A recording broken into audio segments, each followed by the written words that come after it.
My name's Roger Wilson, so good afternoon. Welcome to today's session entitled Are Orchestras Really for Everyone? Classical music continues to exist as a valued music genre around the world. Last year's Proms concerts in the UK boasted record-breaking attendance numbers. More than double the number of signed-in accounts accessing BBC Proms content on iPlayer and BBC Sounds compared to last year. Nearly 1 million people watched the first night of the Proms on BBC Two, its strongest overnight TV audience since 2009. The Proms content reached 3.2 million people on TV during the opening weekend. There was a peak audience of 3.5 million people who watched the last night of the Proms on BBC One. Well over half the Proms at the Royal Albert Hall have been total sellouts. Average main evening attendance at the hall was 93%, building on 85% in 2019. The London Philharmonic Orchestra equally reported record-breaking box office numbers for the season just gone. So these are just two examples of an orchestra and festival that are thriving in the post-pandemic landscape of classical music. People who think classical music is dying are really quite clearly wrong, given those numbers. But who goes? Who attends? Who is classical music for? These questions and more will lead us to answers to the ultimate question, are orchestras really for everyone? So I'm joined today, I'm pleased to say, by two super guests from the world of classical music. From Finland, Charlotta Kivistö, who is a senior manager of the Turku Philharmonic Orchestra. I'm right in saying that, am I? Very right, thank you. Need to get these things right. And from the United Kingdom, Flynn Brocq. Flynn. Hello, I'm Chief Executive of London Mozart Players. He is. I told you. So to my two esteemed guests, a very warm welcome. So before we get into the nitty-gritty of this, I'd like to ask you both just for a little bit about your orchestras as to how they're doing in the current climate and how your orchestras are changing with the times to reflect the wider audience we must have for classical music in the 21st century. So Charlotta, perhaps if we could go to you first and tell us a little bit about what's happening in Finland and the Turku Philharmonic Orchestra. Yeah, thank you, Roger. Good to be here with Flynn. And hey all, and greetings from Finland. I made a small slideshow with a nice meme to begin with. Because we are the happiest country in the world, as you all know, and maybe this is the reason why we don't discuss with each other. In Finland, we have this thing called personal space. This was from Twitter maybe 10 years ago. So this was before Corona. And when Corona started and everyone said it's 2 meters, Finns were like, what the heck? We usually been in 5 meters or 10 meters. So this was just a slight going on this discussion because I also think that when we discuss about recruitment and what kind of things we do in there, it's also about the country, the attendance are coming, so this is Finland. And I'm also here on behalf of Association of Finnish Symphony Orchestras. I'm vice president there. And some statistics, because everyone usually asks how is it in Finland, so I brought some digits here, and this is made by AI, this picture, because it's trendy. And there's QR code to statistics books of Finnish Symphony Orchestra's digits. So if someone is interested in any of things we do in Finland, this is good one. I think Mark Pemberton has said this is one of the best statistics of the orchestras. You see euros per capita, and you see musicians and amount of concerts, whatever you need. Briefly, this is Finland, our Finnish maiden, and I'm from Turku, which is there in this left side. It's like King's Landing in Game of Thrones in Finland. It used to be capital, and we have 34 orchestras in Finland at the moment in the association, so quite many. And here are some musicians, 1,030 full-time musicians.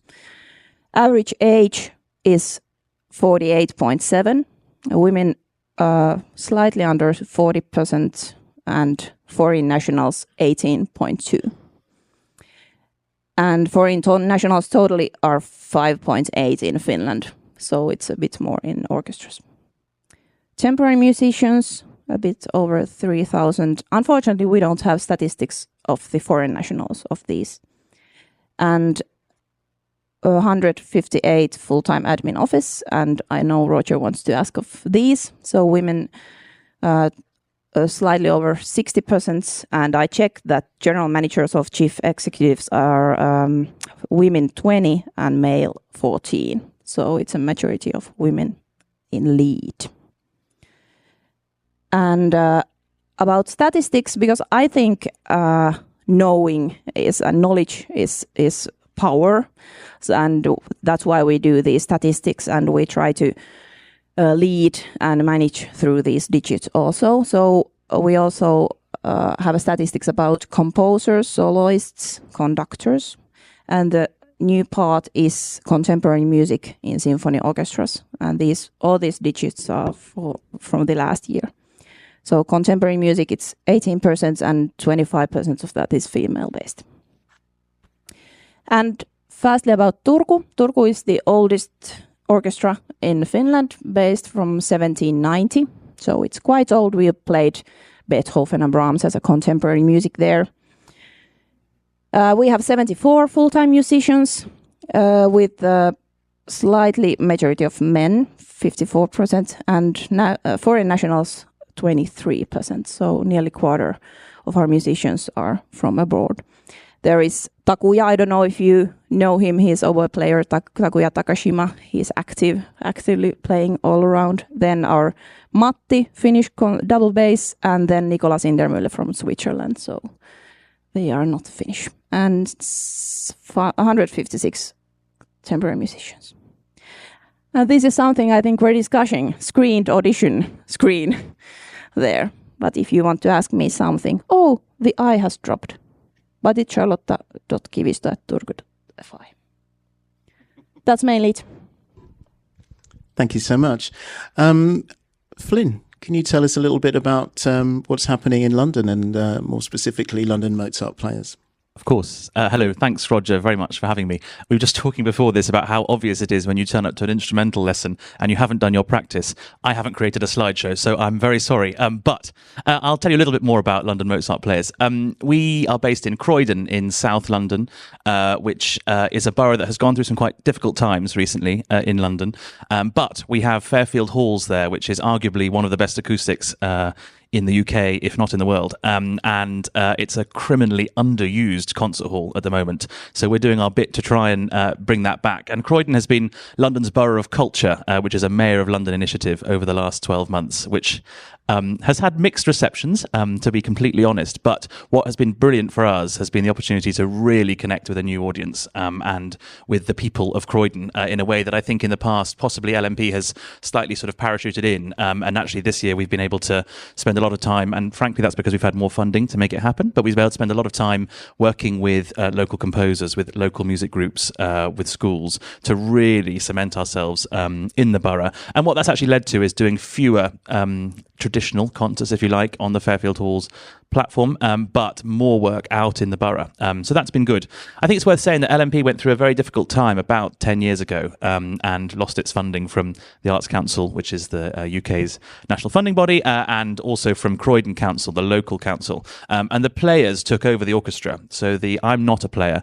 In fact, I'm the first sort of non-playing director for about 10 years, I think now. But the players took over the orchestra. And what that's meant is we have a really interesting ensemble where the players are very, very they're very much part of everyday decisions. They're very much part of everything we do. And it creates, I know this is not a session about management and musicians, but I think we're very lucky because we've been through these difficult times. It's helped to create a really open dialogue there. And that means we're able to do these slightly unusual projects. Our name doesn't help us. London, Mozart and Players. Well, London is problematic because we don't only perform in London. Mozart's tricky because we don't perform Mozart only, and Players makes us sound like a theatre group. So it's tricky. And we've been trying to sort of really own our name, but show that we do other things. And that's the Players have been really important as part of that as well. And trying to make sure that people aren't put off immediately when they hear our name. It's been something that we've been looking at. I think it's interesting to hear the stats that Roger was talking about audiences returning. We have seen that around the UK, but not in Croydon. It's interesting. Our home borough has had a very different picture, and we're not quite sure why yet. We're sort of looking into that at the moment and working out how to bring people back to the concert hall there. But as Roger says, the picture in the UK elsewhere is looking better and better now, and we're really finding, particularly outside London, that our audiences are picking up in a way that they haven't over the last couple of years. I think that's probably all I have to say at this stage. Thanks, Flynn. So 2 snapshots there of orchestras in different countries. And great to have a snapshot there of what's happening more widely in Finland as well, Charlotta. Thank you for that. I guess one of my first questions is going to be to you, Charlotta. Very interesting to hear about that balance in terms of gender, in terms of management and administration in orchestras. I think more generally, there's a lot of tub thumping about where we are with gender parity in orchestras now. So I think back in the 70s, I think 4% of the population of the world's orchestras were women.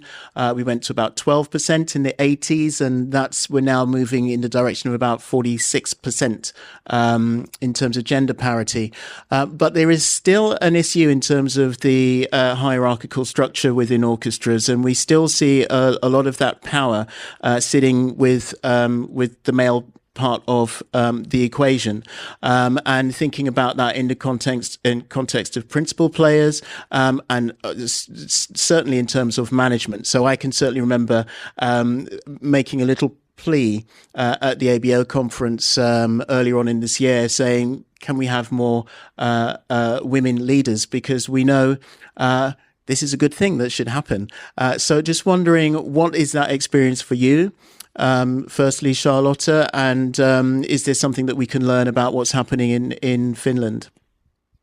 Well, Finland was the first of countries with, I think, New Zealand that got the women got vote back in 1906 already. So I think we're being quite in the beginning. We've been quite furthermore with women in leading positions. We have had a female president, and Sanna Marin, our former prime minister, she's on shows everywhere at the moment. She works in Tony Blair Institute, and I think women rule quite good in Finland. And I think in our meetings, the male have been a minority, because what I said, there are now 20 managers that are women and 14 males. But when we check the bigger orchestras that usually attend all the seminars, they are mainly women leaders. So sometime there, I remember there were 2 male managers, and they felt very alone there between us. Sure. So, Flynn, I mean, what do we see in terms of the evolution in UK with regards to that? Because there still is a pretty significant imbalance in terms of gender. One in terms of management, but equally, as I said, in terms of player hierarchy in orchestras as well. Any thoughts on that? I think we're still quite a long way behind in the UK generally. We're lucky. I'm lucky at LMP. My management team, apart from me, is almost all women, and all of our senior team are women. But that's not by design. That's just because we have some brilliant people working for us. I think when it comes to the orchestra, and we'll talk more about diversity in the wider sense in our orchestra. We have pretty much an equal balance of men and women in the orchestra, but more of our principal positions are held by men at the moment. I think, for me, the most important thing is that we looked at how we can change that going forward. I can't change where we are at the moment, but Roger, you and I have been working really closely in terms of thinking about making sure that when we get to the point of bringing new people in, we're finding ways to make sure it's equal, and whether that's a man or a woman behind the screen, and doesn't even have to be a man or a woman, but whoever's behind the screen, I think it's really important that they're being given equal opportunities to join the orchestra. And we've been finding, certainly, now that we run fully screened auditions, and we'll talk more about the systems in the UK in a bit, but now that we run that, we are finding, we look at the raw data from who's behind the screen, and we're seeing a very, very equal split in terms of genders, certainly, of who's who's coming into the room. In fact, it's moving slightly towards more women coming in and auditioning. We've talked about the issues with screened auditions, and somebody brought up yesterday the issues of high-heeled shoes being a challenge. And we've been thinking really carefully as an orchestra about how we remove those sorts of challenges. Incidentally, we ask everybody to take their shoes off often now for auditions to make sure that's not yet another barrier. But I think the answer to your question is that there's quite a long way to go in the UK. We're not there yet, and we need to talk about it more. Sure, thank you. Charlotta, what kind of impact do you feel that's had in the sector in terms of that sort of balance with more women managers in the sector? Well, that's a hard question. It's a second question, and it's that hard. That's why we're here. Yeah. Overall, I think that people get elected wherever they are because of what they are, and they are best what they do. And I think in Finland, women have had possibilities to be everything. We have had possibilities to educate ourselves and play and have some music activities and all of that. So I think that's the path is quite wide for women from the beginning, from when you're children. But when as an acting woman there, I don't know, do I act different than a general male manager? So, I mean, I guess what I'm saying is, for example, if with the gender imbalance that's current in UK, we know there are considerations about how we talk about women. How women are treated, how hard that is for women in terms of being in authority in these scenarios. I guess I'm suggesting that doesn't necessarily exist in the same way in Finland, or are the challenges still there in terms of those conversations with men? There maybe are challenges, but I think they are diminished a lot. I think in the UK, we have challenges. There are particular sections of the orchestra, it's worth saying, that are traditionally male-dominated and still are. They still are in the orchestra I run. And I think we've been spending a lot of time looking at that and looking at how particularly extra players coming in. We find often in particular sections there's only one woman amongst a sea of men in the extras. And we're trying to really work with our existing players and with our members just to make them understand how other people might feel. And it's very easy for me to sit here as a white man on stage saying this, but I think it's very, very important that we spend time with our existing members. I think explaining how people might feel, I think there's often just an ignorance, actually, of how challenging. It's interesting what you were saying, Charlotta, about men feeling uncomfortable in a group of women. I haven't experienced that, interestingly, and because in the UK, the balance is so far the other way. Absolutely. And I think remembering that, particularly for players coming in who don't play with us regularly, is really important. Yeah, and I mean, for me, this is coming back to this question about our orchestras really for everyone, because, you say, it's easy for you to say what you're saying, but you have empathy. And I think the empathy piece is a really important narrative that we are missing. We know there's definitely a question about social mobility, and the social class is a big question that's being discussed in the UK at the moment. But for me, you can come from a low socioeconomic background, and then you can move up. You can stay where you are, but you can move up.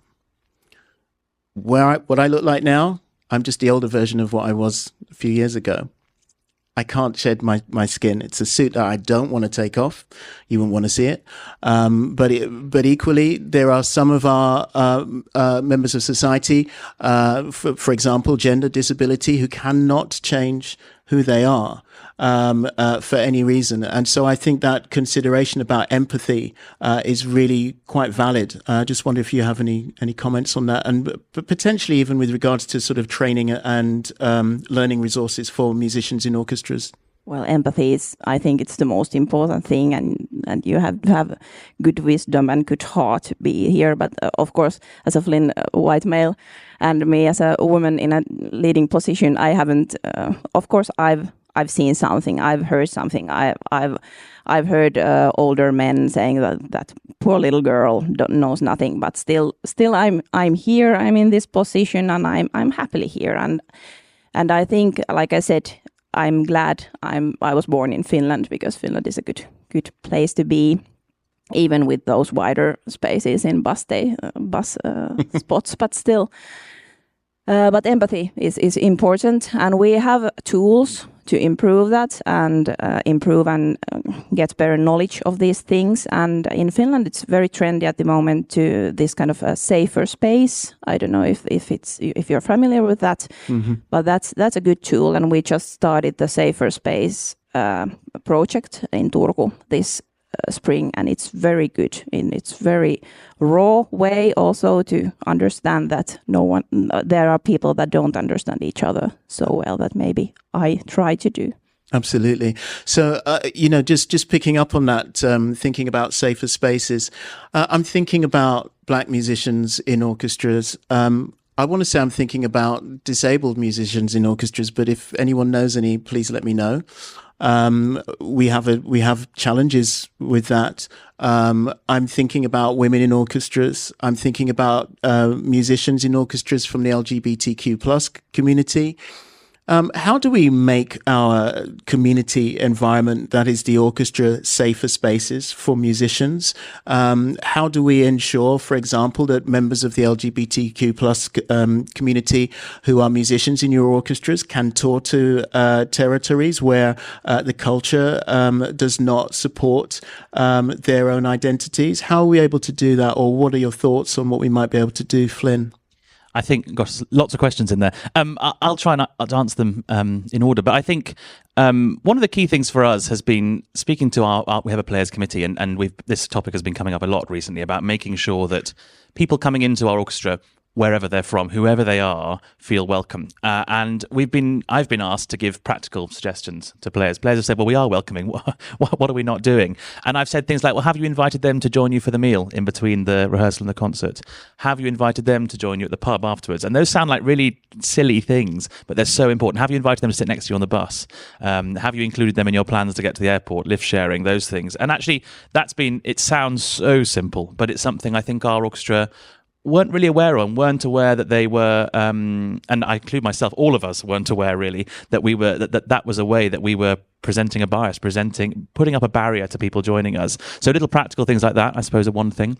There are some very practical things the management team have been doing, making sure we have gender-neutral changing facilities, making sure we have there's a sort of setup for people to be able to raise concerns, to be able to come and talk to us.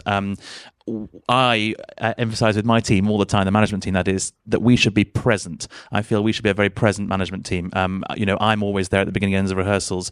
Our orchestra manager is always there, and we make sure that our players committee as well are known to the rest of the orchestra. And that's not just our members, that's people coming in. We include the information on the schedules, we include that. And those are very practical things, but I think they're really important that people feel they know who they can talk to. And it's all very well saying I'm there, but someone may well not want to come and talk to me standing at the front of the room. But they might come and talk to their fellow deskie, at the back of the violas. And I think that's really important that people are aware who they can talk to and who they can go to. We still have a long way to go, though, and we get things wrong all the time. I think what's improving at LMP is that people are telling us, and that's great. I think we're starting to get that feedback, and we're able to start reacting to it, but it doesn't mean we get it right all the time. I have people writing to me saying, this didn't go so well for me, but what's great is that they're writing to me, and I think that's a start. Yeah, I mean, that openness is really important, and building trust. Charlotta, I was going to ask you, I know from talking to Black musicians in orchestras, for example, that, when they do want to go and speak to someone, it's very difficult to go and speak to someone in the management when you don't feel that their identity is reflected in, or your identity is reflected in them as a management function. That trust piece is really important, isn't it? Yeah, it's the most important thing that they have someone to discuss with all those things. But I totally agree with Flynn, everything with what you said. I always say that people don't fall to mountains, they fall down to little rocks. So mainly the subject that will brought up with these discussions are that no one said hi to me, no one said thank you, sorry, or bye. These are like the things. And also what you mentioned, that we should invite them to grab a beer or so. So they are very, very tiny things, and they might feel that you should alter a huge thing, but it's actually quite small bits. And yeah, we work for that everyone feels safe, that they could discuss with me or our manager Nina, who is wonderful. She is the boss of the musicians. So we work very much with that, and we also encourage people to discuss with each other. If you feel something that you could feeling brave enough to say that that's not okay, don't speak to me like that, because we all know how hard it is to say, but it would be so important to encourage people for that, because if we hear that something has happened, it's always so much harder later with word against word. And incidentally, I think we can take these principles to audiences as well. We found we had an email, in fact, just to our general inbox, from an audience member who felt that they weren't given the same welcome as somebody else. And I realised it was me that had done that. I'd been greeting a friend of the organisation. Really, I think I embraced them. I sort of said, lovely to see you again, welcome back. And the next person didn't get the same welcome. And I realised it was me as soon as the email came in, and I knew what had happened. And I think it's just being aware of those little things, and it's exactly the same with the orchestra. When you're welcoming players, when you're welcoming people back, making sure you're going and saying hello, and particularly in our sorts of positions, making sure you're saying hello to the people you don't know and not just the ones you know really well. You good? Yeah. So, I mean, I was going to just say to that, there's something in the perception, isn't there, of an orchestra concert, that actually you have to know what's happening. In fact, I was in a session yesterday about curation, and we were talking about that very sort of non-demographical, democratical model of just people understanding etiquette and the musicians understanding the etiquette of the performance. How are we going to change that perception if it is not real fact that that etiquette no longer exists, and that anyone can go to a concert and anyone can enjoy a concert? Because I'm going to tell you straight that I've been in this industry for a long time, and when I go to an orchestral concert, it's normally quite I need to steel myself up to go. It's not quite the same as if I'm going to see something else, and I do worry about my deportment for the evening. So just thinking on that. Any thoughts about how we change that perception? And I think obviously thinking about the everyone context, not just of the audience, but in terms of for example, your marketing function and comms functions within your organizations, and how do they help to change the perception to make orchestras more available for everyone? It's a challenge.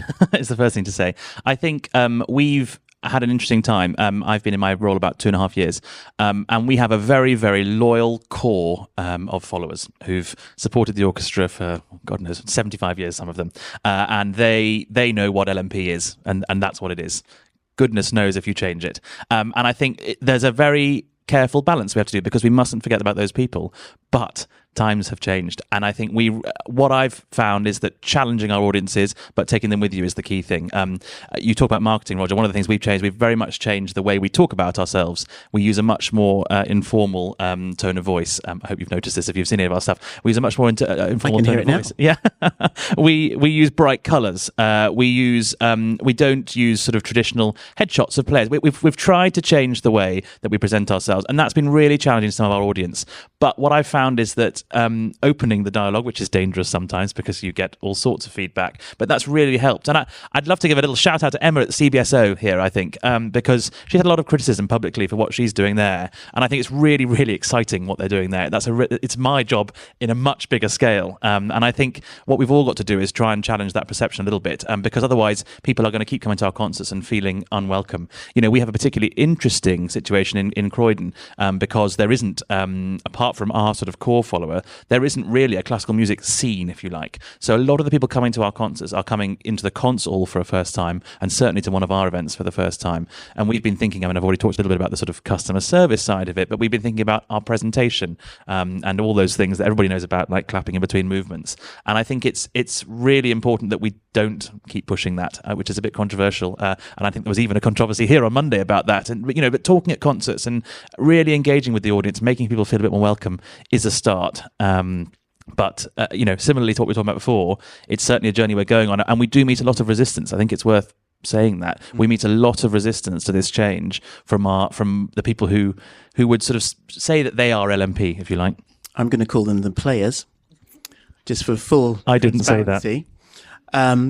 So I think, this leads me on to in terms of that perception.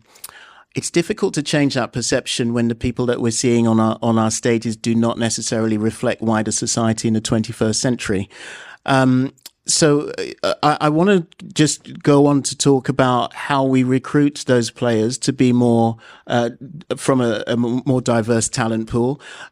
We, for example, have been working together in the UK on a piece with UK orchestras. 33 UK orchestras have signed up to an initiative, a 10-point action plan. The 10 points are regular open calls for extras and deputies. So those freelance players who normally just get into orchestras by getting a tap on the back by someone already in the profession now have to compete with everyone else who wants to audition on a regular basis. Inclusion of impartial external members on audition panels. So we start to have an arbitrary voice. All candidates required to audition before being offered a trial. So no one's invited to the shortlisting process without actually going through the beginning of the process. Screened early round auditions. First round auditions with both in-person and online options so that we can help with access. First main round auditions to include an unaccompanied work and a reasonable number of excerpts. Audition panellists to receive inclusivity training within a 3-month period prior to recruitment duties. Trial process to be streamlined. A maximum trial period, you'll be pleased to know, of 2 years. Yes, 2 years. Only takes 2 years to make an appointment in an orchestra. It sounds a bit mad, doesn't it? And all audition panels to keep a thorough and robust record of auditions and decisions during the trial process, so we can actually understand why someone was appointed and whoever wasn't successful. So this, for me, is just part of a mechanism of change that needs to happen when we're recruiting. I really want to just hone in on one of those actions, which is around screened auditions. And I guess I'm talking about screened auditions, and I'm talking about a part of our community that I mentioned earlier on, which are disabled musicians. And I'm very, very concerned as to the fact that we don't currently have any significant number of disabled musicians, physically disabled musicians, as opposed to neurodivergent, working in orchestras now. I'm keen to have both of your thoughts on that, and looking at the processes. How can we do better? Charlotta. Why not Flynn? It's a very good question. I don't know any in Finnish orchestras. I try to remember everyone. It might be some, but it's totally minority. Absolutely. About screenings, we tend to do that at least first round. Usually in Turku, I wanted to keep the screening until at least 2 rounds for that. But actually, just an anecdote, we just had a cello audition and a Haydn concerto, and they all played some different cadenza. And then I was like, okay, we have screening, we don't have like shoes on, but then they play significant cadenzas. So how do we prevent that? That's one tiny question. But yeah, I don't know. Could screening be one of the resolutions for that, disabled musicians? Well, I mean, one of the important things for me is that we need to see a diverse pool of applicants. You can have a wall, let alone a screen. But I think if you don't have the applicants, actually coming through, which is not because they're not there, but it's because we need to encourage them to come forward. Flynn. We haven't solved this yet, LMP, but one thing we do now do is when we're advertise, and we do the same actually for concerts. When we're advertising positions, we always actively ask people if they have any, added access needs. That's by no means revolutionary. We should all be doing that anyway. I don't think everybody does, but we should be. But we haven't seen a change yet. To be totally honest with you, Roger, and you and I have talked about this before. But I think it's something that is a real challenge, and I wonder whether that's maybe the next part of the 10-point plan. Has being taken on by a lot of orchestras. I think one thing just to say on that is we've had an interesting time with players and the 10-point plan, and particularly the screened nature of auditions. But what we found now, having done, I think we've done 4 or 5 rounds of auditions now since we started working together, and we've added more and more of this plan each time. But it's that players have now, and when I say players, I mean the panellists. So the players are internal players who are on the panel alongside an external panel member, have really found it helpful, because it's meant that, particularly when we're an internal candidate, there's no sort of sense of it being awkward in any way. But also with external candidates, if they have students coming in, if they have people that they've worked with elsewhere, there suddenly is no sense that anybody's being given different treatment. And it is starting to change who we're getting through the door. I'm afraid it hasn't changed in terms of people with physical disabilities. We haven't seen a change, I'll be honest there, but we have seen a change with many other statistics. And actually, just taking these statistics is really important, and making sure we know who's coming through the door. We weren't doing that before, and I think by doing the screen auditions, we can have that data without linking it to anybody, which is also really helpful. Sorry, I went a bit off piece there. No, that's great. Thank you. Charlotta, any thoughts on that? And I would just add to that, I'm convinced that, for example, if we had more disabled musicians on stage, that would reflect in our audiences as well. So just any sort of top line thoughts from you? Well, I just thought that do we know everyone who applies? Because like we had bassoon audition, and there were 34 or so applicants, and 18 popped there. So I don't know how about the rest of those. And I just try to figure out how could we improve the system that we get even the applicants there. I don't have a cure for that, because I think we try to emphasize that everyone is secure and welcome to the auditions in every way. So I don't know the pattern for that. Well, maybe we should ask our audience. Definitely. This is your turn. There's a lot of hands already. It's very strange. We can't see you from here. It's very. I can see the silhouettes. Is there an audience? Okay. Yeah, no, they're there. So this is your turn. We'd very much appreciate any views, comments on anything that we've discussed or more, as long as you stay on topic, please. From being not so long ago in school myself, I just wonder if there are a pool of applicants living with disabilities, because I don't remember being that many musicians at school with disabilities. I think I remember one from my years. I think it might be a systemic and a bigger issue than just the application process.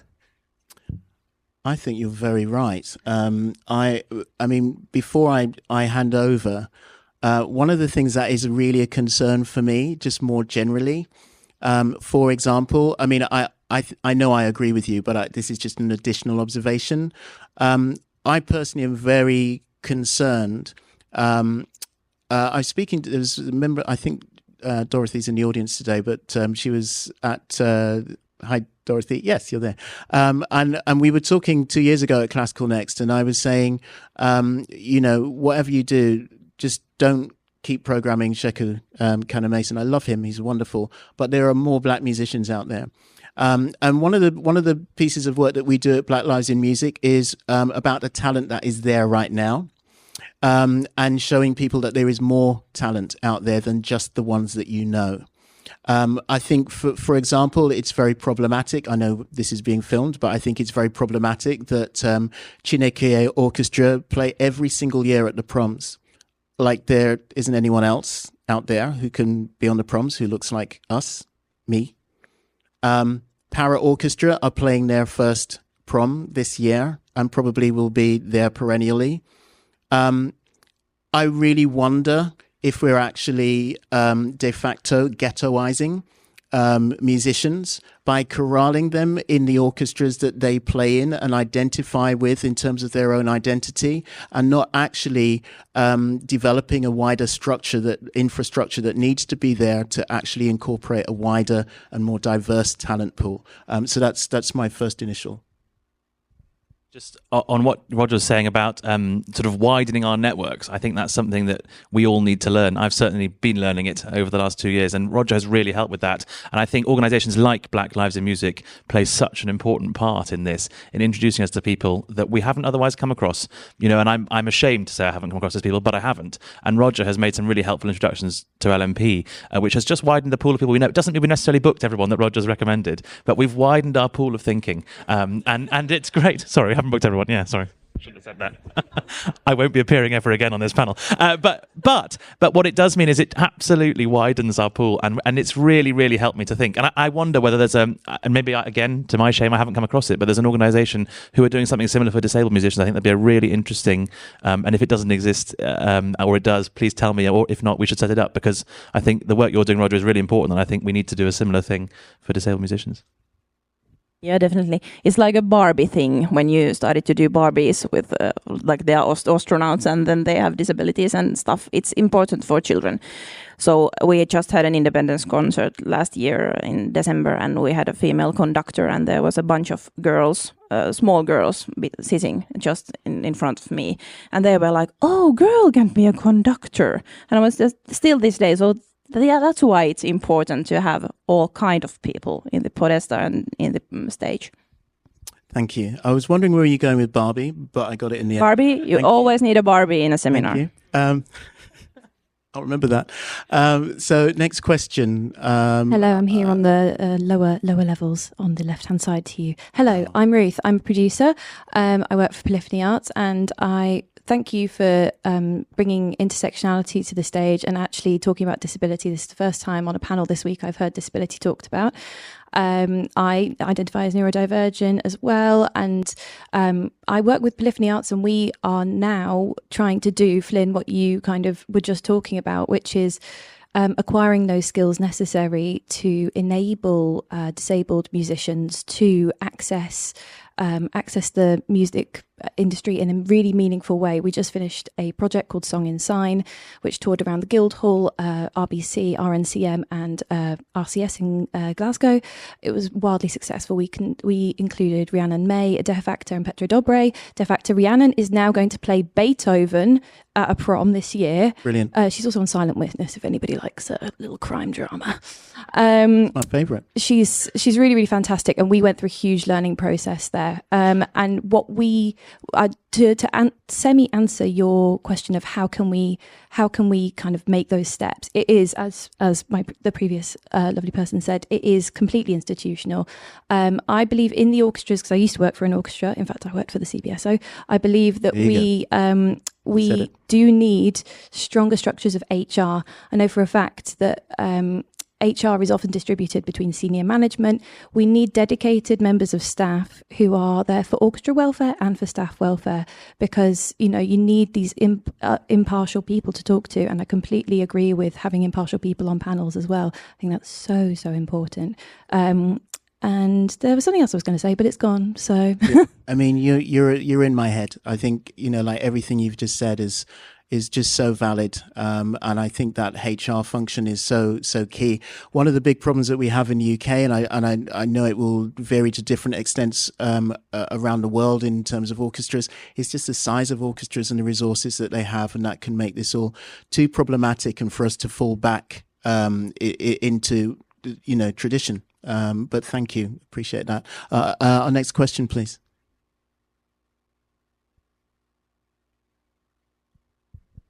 Hi, just two things.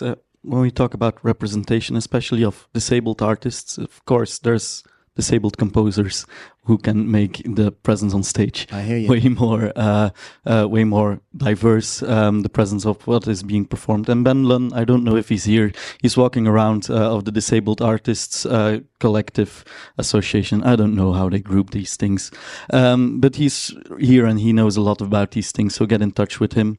But then again, I've been wondering, in a lot of cases, disabled musicians are they have to have like a freelance role because they aren't able to be permanently appointed to orchestras because they don't have the ability to be that intense active within the sector.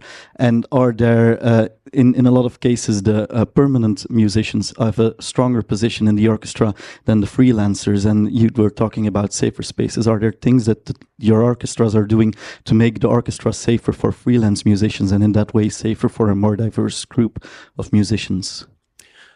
Can I just quickly, I'm going to move on to Charlotta with that. That's a fantastic point made brilliantly. I only want to say to you that the reason why they would have to be freelance musicians is because our structures would not allow them to be full-time permanent musicians. And we've seen the changes in the last 20 years in terms of new parents and how we support new parents in going back to work and having flexible arrangements to make sure that they can work just like everyone else can. So it's about thinking about that entitlement and thinking about the structures that are there now, that are historically shackling tradition and need to unfetter everyone and liberate everyone. So I think that's sorry, I just keep hugging the mic. So Charlotta. Well, about safer space, it definitely should be for everyone. So for freelancers, for permanents, and for visitors like soloists, conductors, and also from their behalf to the orchestra. So it works for every, like a star for everywhere. And it should be definitely also for the management. That's one thing that usually is forgotten, that we get all the loads in and very much tense things. So it should be safe space for everyone in the orchestra. Thank you. And also just to say that programming is definitely something we haven't mentioned yet today, but we just don't have quite enough time. We're going to move on to the next question, please. Thank you. Hi, my name's Christopher. I'm a composer by trade, and maybe what you just said segues into the question I have about programming, because the discussions we've been having right now are very important. But I was curious with your perspectives again with this question, are orchestras really for everyone? And the kinds of pieces that are programmed, I think also speaks to different audiences. I'm an oboist. I love playing Baroque music and classical music, and these pieces are very important educationally and socially. But as a composer, I find it's very difficult to feel there's a sense of being included in these orchestra associations, even on a community level, not just at like higher levels where there's really well-formed structures in management. And I guess my question is, do your organizations try and get more contemporary music, new music to speak to the 21st century as it was with their programming? The quick answer is yes. Our name, London Mozart Players, again, is a bit of a challenge here. And I think it means that we have a challenge with our audiences, which I've already talked about, so I won't talk about that again. But I think we absolutely want to champion new music, and that's new music by anybody. We have a young composer scheme that we've just started in Croydon, which is to allow underrepresented musicians, or underrepresented composers specifically, and we have quite a lot of funding that goes behind that, and they submit a piece in which we workshop with several of our players and several experts, and then there's a longer process, and that becomes, the piece is then performed by the orchestra. So that's one thing we're doing. I have to be honest, one of our challenges with contemporary music is funding. And, we all know, and I won't go into it, well, maybe you don't all know, but the arts funding situation in the UK is dire. But I won't go into that now. But it does mean that it's challenging because, there are always extra things with contemporary music in terms of rights, in terms of forces, often for us actually is a challenge, in terms of the musicians that the piece is written for. But it's definitely on our radar, and I think what I'm trying to do is challenge our audiences to, yes, we'll put something in there that they know very well, but challenge them with a new piece. And goodness me, it's the most rewarding thing in the world when our audiences send us feedback to say, wasn't that an amazing piece? We did a piece by Joanna Marsh the other day at we have a royal patron, and we did an event at St James's Palace, and which is one of the royal palaces in London. And our audience absolutely expected us to play all Mozart, and we put Joanna Marsh in there, and it got the biggest applause. It got a cheer at the end. People loved it because it was so different and so unusual. So absolutely, we are looking at that. Yeah, well, I wanted to say something else. We're actually planning concert for. Now my vocabulary is end, but when you have don't want that sound loud or something, when you have something with senses, so we are planning concerts for that. It's not so loud, and you may keep lights on, and you may shout if you want, all kind of that thing. And also about the perfumes, that one thing we want to have we are going to have a week for this kind of things. So that's also programming subject. And about contemporary music, we just had a contemporary opera premiere in Turku, which was fantastic, 11 shows, and it was a very unusual opera, chamber opera. Valtteri Torikka was there. He's the one from magazines, and everyone loves him. And we got a bunch of new audiences with that contemporary Joel Järventausta opera. And it was a love story, but not between common woman and man, a woman and a soldier, but there was something totally else. And it was wonderful to not have that wonderful Madama Butterfly all the time. So it was interesting to hear also the feedback from the audience when it was totally something else. Thank you. And I would just add to that, it's not just necessarily the programming, but it's the consistency of the programming. Not the commission. The commission's a great thing, but we want to hear that music again. And unfortunately, we don't hear that enough. And I would say as well that a lot of the orchestras, certainly in the United Kingdom, fail to back up what they're doing with data for us to really understand how they're programming and for it to be clear and transparent. So I think, it's a really, really good point. Thank you. Next question, someone else? Hello. It's maybe a twist on the previous question, thinking about repertoire in terms of recruitment of the orchestra, thinking a little bit about maybe some of the work that Para Orchestra and the National Open Youth Orchestra are doing in the UK, thinking about building a repertoire that's accessible for musicians that maybe play adaptable instruments. Just wondered if you had any thoughts on that and whether other bookers are thinking about that. Thank you. I'm only going to say I went to the last National Youth Open Orchestra concert in London, and it was incredible. That was one of the few concerts that lives on in my memory that I really enjoyed in classical music. Sorry, I just said that. Sorry, it's the truth. I don't Charlotte. have knowledge, unfortunately, of these things. I'm not familiar.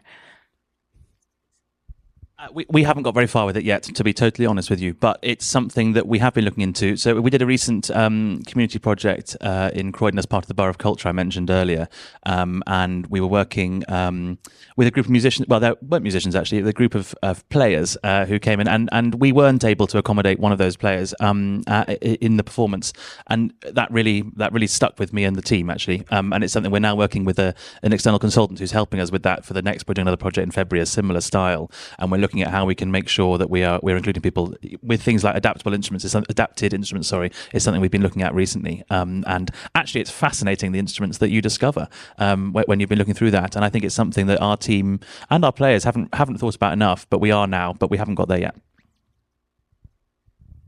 Thank you. I'll even just say that I bought the hoodie after the concert straight away. I never do that. Thank you. Next question, and we're running out of time. I know you. There's a person down here with. Oh my goodness, there's chivalry going on here. Thank you. There's too many questions. Please. Sorry, this is actually a little bit on a previous question, but I just wanted to ask if my name's Emily. I'm from Australia, and there's a I recently heard of a Australian orchestra where there is a job share happening, and for an accessible reason. And I wondered whether that was something that was has been considered over here, as well as we were talking about before, people potentially not being able to hold full-time jobs, and the only other option perhaps being casualised work. This is obviously a potential option, and wondering if that's something that's been considered. Charlotta, can I have a brief response from you? Job sharing. What does that mean? Sorry. That means two people sharing the sharing same job. Yeah. We are sorry for my English. I could be much better in Finnish if you could change that. We'd struggle. So we just in Turku we have one case where it's shared position, but it's due to one disability. So it's a good way for that. But I don't know if that's the case, but. It's not so common what I'm understood in Finland. We have to change the structures to make those things happen, and this is a conversation we should take back to London. I'm aware that there's a person next to you, Emily, and then I'm going to come down to this person who I have to make sure that I listen to because she's the director of this event, this whole conference, Fabienne Krause. Well, not normally, but I want to come back next year. So. Yeah. Okay, Fabienne, I'll be brief. But my name is John Kieser. I'm from Canada, but I spent most of my life working in orchestras in North America. I would say that this is all wonderful what I've heard, and feel a but coming. Great, wonderful things. But then there's a but. Okay, the but is that we're moving at a glacial pace, everybody, and are orchestras really for everyone? They certainly aren't now. And they're not moving quickly enough to what they should be.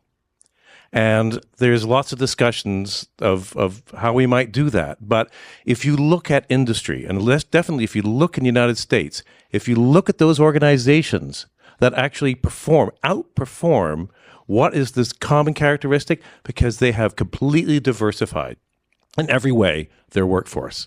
And we can't afford, as orchestras, to not do that as well. So I implore that, yes, funding is tight. Funding is tight everywhere, I can assure you.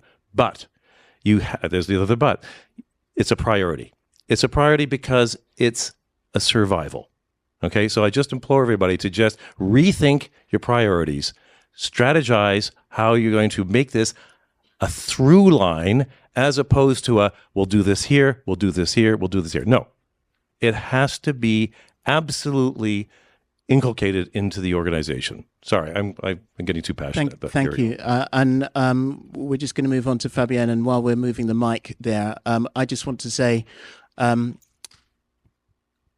waited a long time just to have a conversation. You know what I mean? Like, just to get to the table. Fabienne? Yeah, my question goes in the same direction, actually, okay. John. Thank you for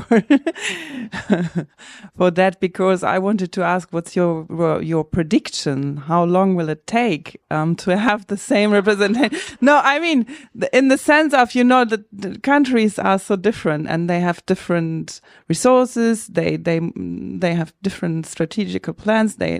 Some are slower than the others. In the UK, you have these 10-point plan now, and you have these organizations like BLIM, and in the past, I don't know, 5 years, how fast did it change? Can you say that already, or is there any prediction you can say, like, with this mechanism, it will take, I don't know how many years that we might have a balance there, like a representation like society in the society we have here in the UK, or is there any feeling of, like, what can we do actually?